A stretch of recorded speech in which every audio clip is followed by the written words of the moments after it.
j'espère que vous allez bien. On se retrouve aujourd'hui pour la vidéo achat manga du mois d'avril. Et oui, nous sommes le 1er mai. Normalement, cette vidéo aurait dû sortir vendredi, mais j'ai pas pu la tourner à temps et tout, donc elle sort aujourd'hui. J'espère qu'elle vous plaira quand même.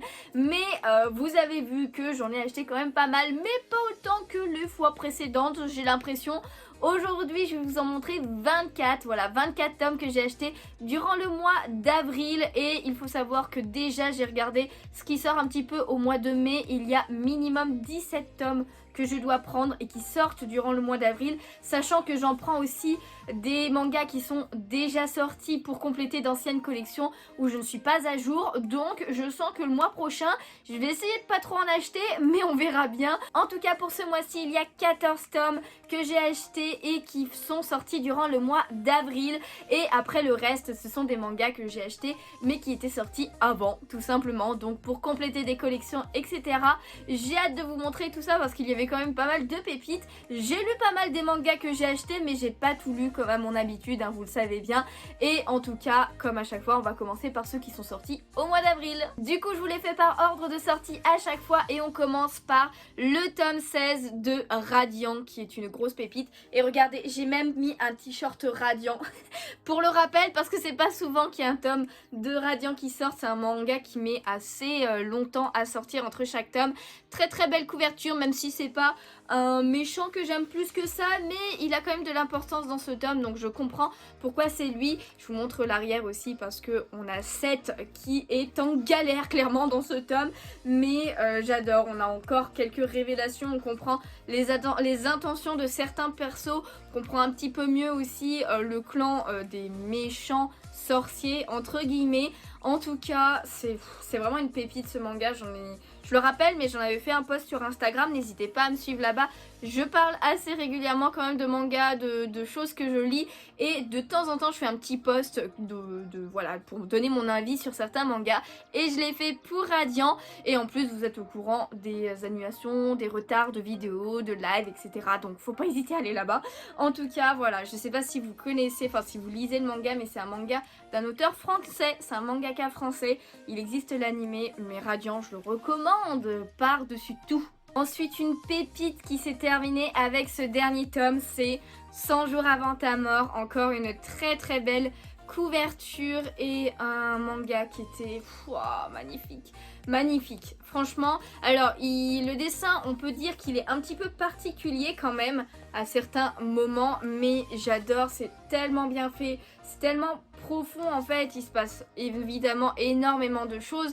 Je m'attendais pas à ce que ça finisse comme ça et je suis bien contente du coup comment c'est terminé. C'est vraiment le tome 5 et 6 m'ont encore plus hypé au niveau de l'histoire et tout. Et il faut savoir que du coup ça sera la prochaine découverte manga, ça sera sur ce manga là parce que franchement il faut le lire, il faut le découvrir. Il n'y a que 6 tomes en plus, donc franchement c'est une petite série qui se lit vite, hein. Regardez, les tomes sont vraiment très fins. C'est de Glénat et c'est trop beau. Ensuite, il y a une nouveauté qui est sortie en début de mois et que j'ai acheté. Franchement, j'avais très envie de l'acheter et c'est A Couple of Cuckoos. Alors, je sais pas vraiment si ça se dit comme ça. L'anglais, moi, ça fait 2, hein, vous le savez, voire même 4, je dirais. Mais en tout cas, il y a le tome 1 et le tome 2 qui sont sortis le même jour. Donc, c'est de Pika Édition. Encore une très belle série qui nous sortent. En plus, il y avait quelques goodies avec. Il y avait des espèces de fiches comme ça en mode Instagram. Donc, il y en a une où, genre, directement, vous pouvez prendre la photo. C'est trop bien pensé. Et après, ce sont des fiches avec vraiment le format Instagram, hein, clairement. Donc, voilà, avec pas mal de personnages différents, dont des personnages qu'on n'a pas encore vus. Alors c'est des photos un petit peu osées mais très instagrammables, hein, j'ai envie de dire. Donc voilà, et c'était plutôt sympa d'avoir ça en plus. Et avec aussi il y avait ceci, donc c'est une bague de portable offerte pour l'achat des 2 tomes. Et du coup dessus, je sais pas si vous verrez bien, mais on a nos 2 personnages principaux qui sont sur le nid avec un œuf derrière. Alors j'ai pas encore trop compris la référence à l'œuf, je vous avoue, mais c'est plutôt sympa, voilà. Alors je sais pas trop comment on s'en sert de ce truc là. Je vous avoue, alors je crois qu'il faut enlever le truc derrière, que ça colle et du coup vous le mettez derrière votre téléphone. mais pour le passer dans le doigt comme ça, j'imagine que c'est ça parce que j'avoue que moi j'en vois pas trop l'utilité, mais en tout cas ça fait un petit goodies en plus. Moi je crache pas dessus, j'adore les goodies. Et du coup au niveau de l'histoire quand même que je vous en parle un petit peu, on suit cette fille et ce garçon, je sais déjà plus comment il s'appelle, c'est Erika, donc 16 ans, et Nagi qui sont lycéens tous les deux. Et en fait ils apprennent au début du manga que ce sont des enfants, enfin des bébés qui ont été échangés à la naissance. Donc oui c'est ça, Nagi se retrouve en fait dans la famille de la fille et la fille se retrouve dans la famille du garçon, et ils savent cette info qu'à partir de 16 ans, voilà, ils viennent de l'apprendre. Et du coup en plus ils se croisent avant de savoir que c'est eux. Et du coup elle va lui demander son aide en lui demandant de se faire passer pour son petit ami pour justement empêcher un mariage, parce que ses parents veulent la marier de force apparemment, et lui du coup il va l'aider. Donc ils vont prendre une photo d'eux qu'elle va envoyer à leurs parents en disant je suis déjà très amoureuse, surtout que c'est un gars super studio, donc elle va se dire mes parents c'est bon, ils vont lâcher l'affaire parce que je vais être avec un mec en faisant semblant hein, clairement, mais avec un mec intelligent, sûr de son avenir, ce genre de choses. Sauf que ses parents rigolent bien parce qu'en fait c'est à lui déjà qui voulait la marier, parce que c'est eux deux qui ont été échangés à la naissance. Ils se disent comme ça, et bien ça fait une grande famille et on remet des liens avec les parents d'origine, ce genre de choses et tout ça. Et c'est plutôt sympa, voilà. Alors lui par contre il est amoureux d'une autre fille évidemment. Elle est c'est une grande influenceuse sur Instagram, c'est pour ça que c'est écrit un petit peu en mode Instagram des fois, et l'arrière du résumé est écrit aussi en mode Instagram. Je trouve ça plutôt pas mal d'avoir intégré ce réseau social dans le manga, parce que personnellement c'est mon réseau préféré. Instagram j'aime vraiment beaucoup et c'est bien pour ça que je suis la plus active là-bas. Mais en tout cas voilà, un bon shonen qui commence, parce que c'est un shonen hein, même s'il y a une histoire d'amour sûrement qui va être entre ces deux-là, hein. Franchement on va pas se mentir, on le sait déjà, mais franchement c'est un bon shonen qui commence bien drôle, avec des personnages atypiques, une histoire que on a déjà entendue autre part dans des films, des séries, ce genre de choses, on s'y attend un petit peu, mais qui est quand même bien ficelée, bien faite et tout, et j'ai hâte d'avoir le tome 3. En parlant de tome 3, il y a celui de Crush of Lifetime qui est sorti. Donc c'est le webtoon shoujo que je lis et qui fait parler d'Instagram aussi. Hein. Franchement on change pas de sujet.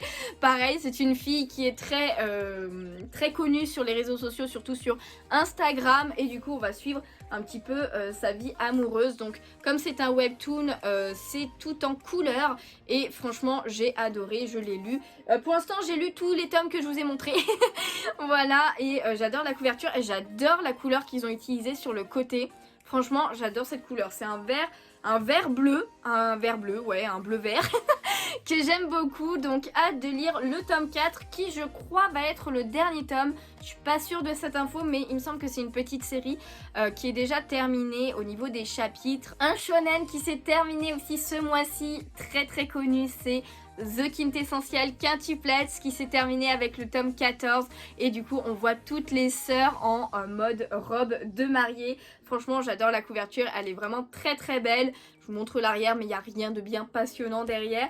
En tout cas j'ai beaucoup aimé la fin, comme je l'avais dit à ma précédente achat manga où il y avait le tome 13 qui sortait.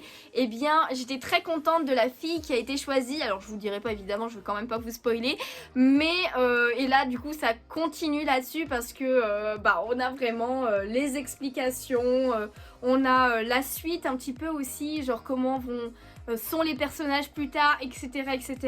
On a vraiment la fin qui est vraiment une très belle fin je trouve. J'ai adoré suivre cette histoire de Futaro qui donne des cours à des quintuplés et qui sont toutes amoureuses de lui au fur et à mesure de l'histoire. Mais j'ai adoré toutes les personnalités, parce qu'elles sont vraiment des personnalités différentes. D'ailleurs ils ont sorti aussi le tome 1 en édition couleur, voilà. Je ne l'ai pas prise parce que parce que je me suis dit ça fait un achat en plus.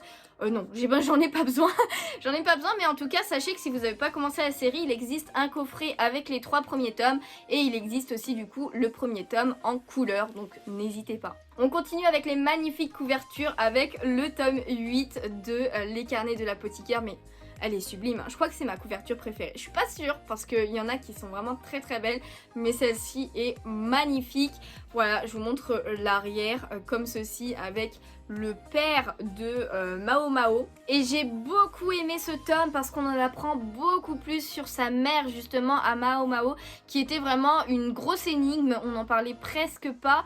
Et du coup là on en apprend beaucoup plus et c'était vraiment cool à suivre. Hâte de voir un petit peu les péripéties. On en apprend plus sur son père aussi, enfin bon en tout cas on en apprend plus sur ses parents et c'était grave cool. Hâte d'avoir le tome 9.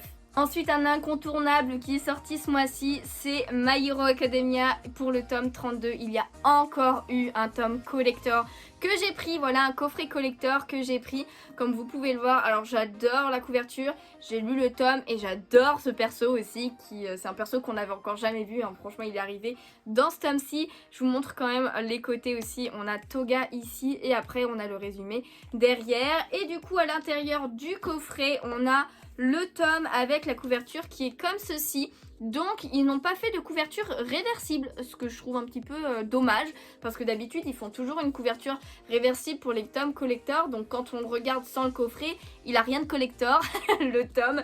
Donc voilà, je l'ai lu, des combats super stylés.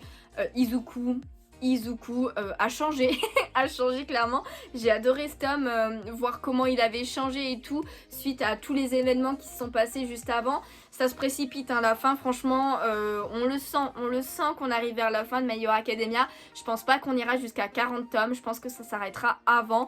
Mais je sais pas encore combien il en reste, s'il en reste 2, 3 ou s'il en reste plus 5, 6.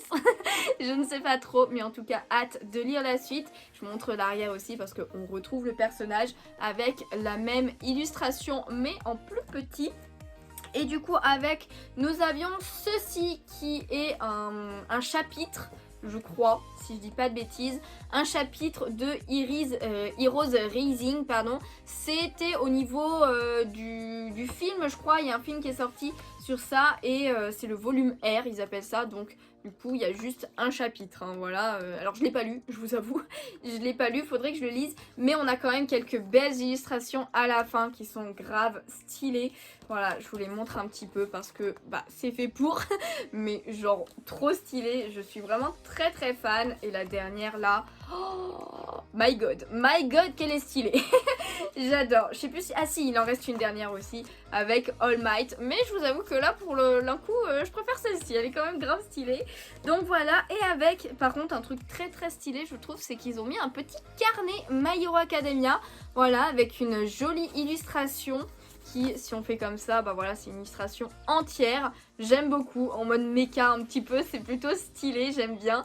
Et du coup, après, à l'intérieur, ce sont juste des pages normales, hein. C'est dommage qu'il n'y ait pas, genre souvent, des fois, ils mettent quand même des petits dessins des personnages dans les coins des pages et tout, mais là, il n'y a rien. Après, il y a pas mal de pages, donc du coup, c'est plutôt pas mal. Je sais pas si je m'en servirai et que j'écrirai vraiment dedans, parce que ça peut être plutôt sympa, mais ou si je le garde en vierge pour le garder en mode un peu collector et tout, quoi.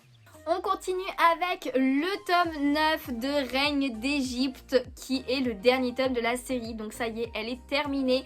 Alors c'est une série que vous n'avez pas souvent vue que je vous la montrer en vidéo parce que tout simplement ils ont mis grave longtemps à sortir le dernier tome. Et en plus je suis pas du tout à jour niveau lecture. Il me semble que j'ai lu que les 4-5 premiers grands max.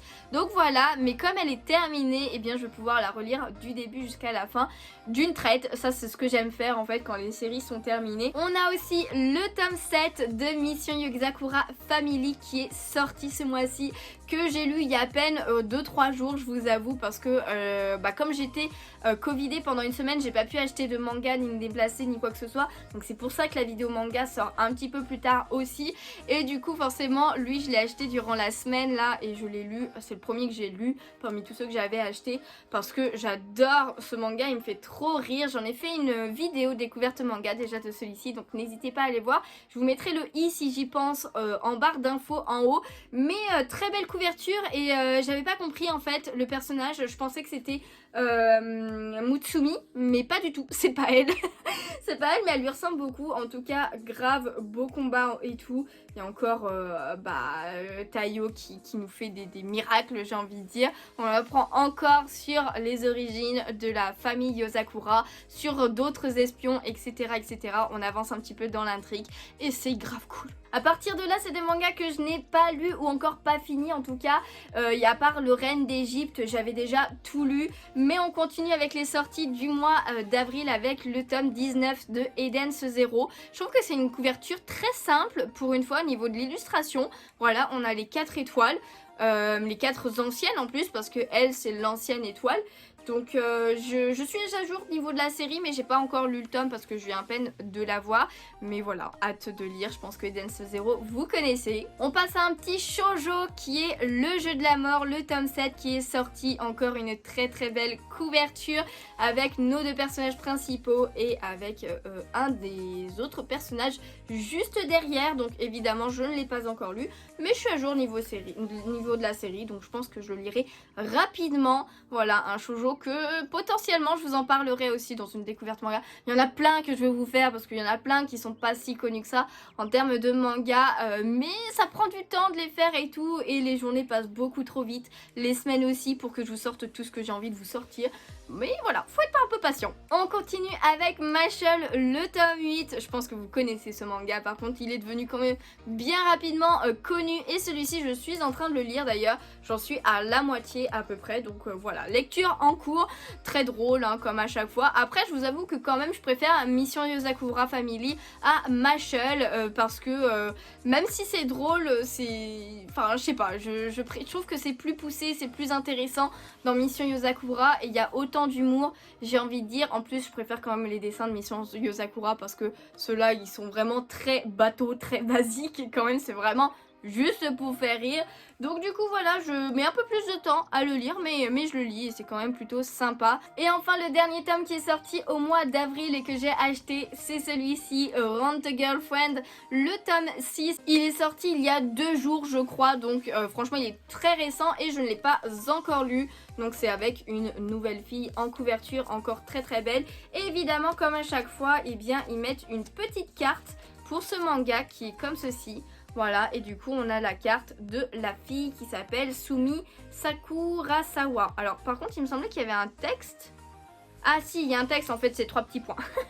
C'est 3 petits points, je pense que c'est une fille qui est timide, je me rappelle plus trop de cette fille là. Elle y est pourtant dans la saison 1 de l'animé, mais je me rappelle plus trop. En tout cas, très belle illustration avec l'arrière qui est très très beau de l'éditeur Noev Crafts. Alors j'ai toujours du mal à dire ce nom d'éditeur, mais j'aime beaucoup. J'ai vu en plus un peu les... Parce qu'au Japon ils sont déjà à 25 tomes je crois, un truc comme ça hein, de ce manga, donc ça sera une longue série. Mais j'ai vu un peu les couvertures qui sont les mêmes en français qu'au Japon et que des illustrations trop belles à chaque fois, j'adore, je suis très fan. Du coup voilà, c'était tous les mangas qui étaient sortis le mois dernier parce que du coup on est déjà le 1er mai et on va passer aux mangas qui étaient sortis avant et que j'ai acheté pour compléter ou continuer des séries. Et en premier lieu, eh bien on a le tome 21 de Demon Slayer. Alors lui il est sorti le 30 mars, donc c'est pour ça que pour la vidéo achat de mars, j'ai pas pu vous le montrer parce qu'il n'était pas encore sorti quand la vidéo est sortie. Mais en tout cas voilà, le tome 21 je l'ai acheté, je suis un petit peu dégoûtée parce qu'il y avait une édition collector ou un coffret collector, je sais plus exactement. Et je suis arrivée trop tard pour le prendre, donc je n'ai que le tome normal. Mais c'est pas grave, c'était encore un très bon tome, même si du coup ça fait 1 mois que je l'ai lu. On s'approche de la fin, hein. Je crois que la série se termine en 23 tomes, donc il en reste plus que 2. Voilà, le prochain sort déjà au mois de mai, voilà, genre ce mois-ci. Ça sort très rapidement de les Demon Slayer et c'est ça qui est cool. Mais on arrive à la fin, très hâte quand même de voir tous ces combats là qui se sont enchaînés en animation parce que ça va être grave stylé. Ensuite, comme à mon habitude, pour ceux qui regardent depuis un moment, vous savez de quel shoujo là je vous parlais. C'est tout simplement Skip Beat. Voilà, Skip Beat, j'en ai acheté 3 pour ce mois-ci pour continuer un petit peu. Vous voyez que toute la série est derrière, là, derrière le petit Mew. Donc voilà, j'ai acheté le 25, 26 et 27. au niveau des couvertures, ça donne ceci, un shoujo que j'adore énormément, que je suis très contente d'avoir et que je veux avoir tous les tomes assez rapidement maintenant.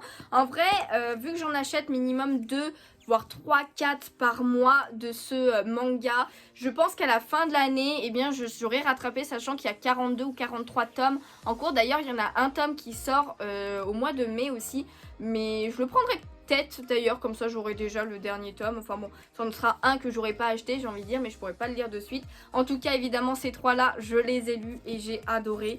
Voilà, d'ailleurs j'en avais acheté 2, hein. J'en avais acheté que 2, mais à la fin de celui-ci, du coup du 26, j'ai eu trop envie de savoir la suite, donc j'ai acheté le 27, ce qui arrive régulièrement avec Skip Beat.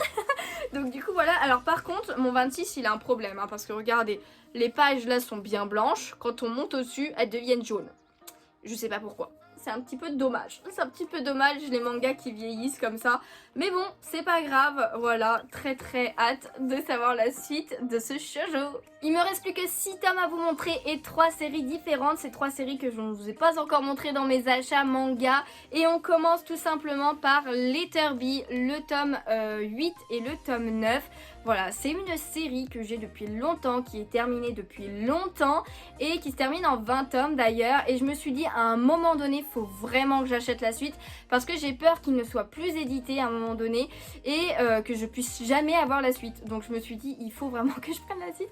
J'avais que les 7 premiers tomes, je vous les ai montrés genre dans ma vidéo de ma Mangatech qui est sortie il n'y a pas si longtemps que ça.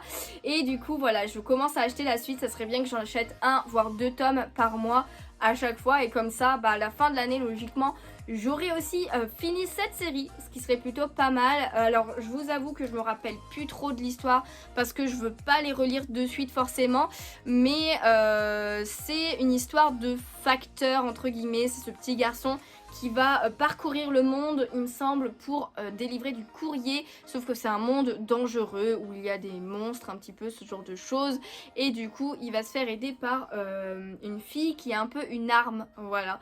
Donc je sais plus trop exactement, hein, je suis sûre que j'oublie plein de trucs importants en vous disant à peu près le résumé, mais n'hésitez pas, dans tous les cas je vous mets dans la description des liens vers le site Nautilejon qui vous donnera toutes les infos dont les résumés, donc n'hésitez pas à aller checker un petit peu la description à chaque fois dans mes vidéos achat manga.